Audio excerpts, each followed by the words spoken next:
வணக்கம். இன்றைய மாவட்ட செய்திகள். நாம் தமிழர் கட்சி சார்பில் மரங்கள், கால்நடைகள், கடல், நீர்நிலைகள் என இயற்கையை காக்க வலியுறுத்தி மாநாடு நடத்தப்பட்டு வருகிறது. அதன் ஒரு பகுதியாக நெல்லை மாவட்டம் குந்தன்குழியில் நடந்த கடலம்பா மாநாட்டில் நாம் தமிழர் கட்சி தலைமை ஒருங்கிணைப்பாளர் சீமான் பங்கேற்றார். இன்று இரண்டாவது நாளாக பணக்குடி மகேந்திரகிரி மலையில் மேய்ச்சல் நிலம் எங்கள் உரிமை என்ற முழக்கத்தை முன்வைத்து மாடு மேய்க்கும் போராட்டத்தில் ஈடுபட போவதாக சீமான் அறிவித்திருந்தார். போராட்டம் அறிவிக்கப்பட்ட இடம் வனத்துறையின் பூதப்பாண்டி வனச்சரக கட்டுப்பாட்டில் இருப்பதால் சீமானின் போராட்டத்திற்கு வனத்துறை அனுமதிக்கவில்லை. தொடர்ந்து பணக்குடியில் தங்கியிருந்த நாம் தமிழர் நிர்வாகிகள் ஜேசுதாசன், பால்சாமி, ராஜீவ்காந்தி, பொன்ராம், மடசாமி உள்ளிட்ட 6 பேர் வீட்டுக்காவலில் வைக்கப்பட்டனர். பணக்குடி மலையடிவார பகுதியில் போலீசார் குவிக்கப்பட்டனர். வனத்துறையினரும் ஆங்காங்கே தடுப்புகள் அமைத்து பாதுகாப்பு பணியில் ஈடுபட்டுள்ளனர். சீமான் தங்கியிருக்கும் மண்டபத்தை சுற்றி போலீசார் குவிக்கப்பட்டனர். சீமானை மண்டபத்தில் வைத்துவிட்டு காவலில் வைத்தனர். இதனால் நெல்லையில் பரபரப்பு நிலவுகிறது. தமிழக வெற்றிக் கழக தலைவர் விஜய் கலந்து கொள்ளும் உள்ளரங்கு மக்கள் சந்திப்பு நிகழ்ச்சி ஸ்ரீபெரும்புதூர், சென்னை ராஜீவ்காந்தி ரோட்டில் உள்ள JPR இன்ஜினியரிங் காலேஜ் வளாகத்தில் நாளை காலை 11 மணிக்கு நடக்கிறது. இதுகுறித்து அக்கட்சியின் பொதுச் செயலாளர் ஆனந்த் வெளியிட்டுள்ள அறிக்கையில் கூறியிருப்பதாவது: இந்நிகழ்ச்சி முழுக்க முழுக்க உள்ளரங்கு சந்திப்பு நிகழ்ச்சியாக ஏற்பாடு செய்யப்பட்டுள்ளது. இதில் கலந்து கொள்ள காஞ்சிபுரம் மாவட்டத்தைச் சேர்ந்த 2000 நிர்வாகிகளுக்கு மட்டுமே அழைப்பு விடுக்கப்பட்டுள்ளது என தெரிவித்துள்ளார்.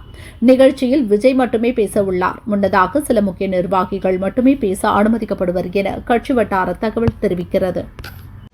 மதுரை கலெக்டர் ஆபீஸில் பால்வள அமைச்சர் மனோ தங்கராஜ் தலைமையில் கூட்டுறவு பால் உற்பத்தியாளர்களுடன் கலந்தாய்வு கூட்டம் நடைபெற்றது. இதில் அமைச்சர் மூர்த்தி, கலெக்டர் பிரவீன்குமார் மற்றும் விவசாயிகள் பங்கேற்றனர்.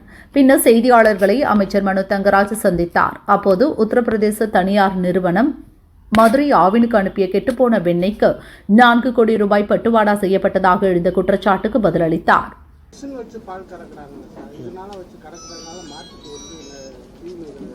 இல்லை, மிஷினில் ஒரு பிரச்சனை, நல்ல மிஷின் வாங்கணும்.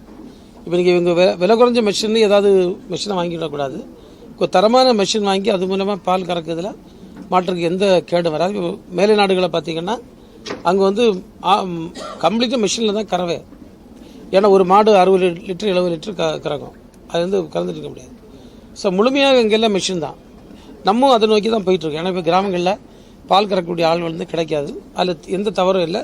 ஒன்றே விவசாய பெறக்கூடிய மக்கள் அந்த மெஷின் வாங்கக்கூடிய நேரத்தில் நல்ல தரமான மெஷினை அவங்க வாங்கணும். அவ்வளோதான்.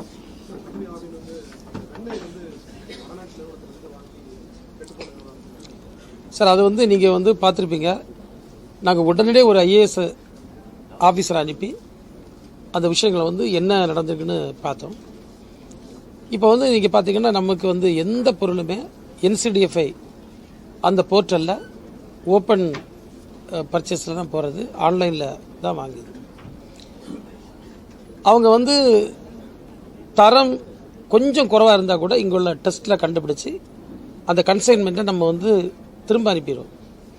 அதே மாதிரி தான் இந்த கன்சைன்மெண்ட்டில் வந்த பட்டரில் கொஞ்சத்தில் வந்து ஒரு ஃபவுல் ஸ்மெல் இருக்குன்னு சொன்னதுனால உடனடியாக அந்த IAS சில பேரை வந்து பார்த்துக்கிட்டு அந்த கன்சைன்மெண்ட்டை அப்படியே திரும்ப அனுப்பிட்டாங்க. பேமெண்ட் எதுவும் நம்ம பண்ணலை.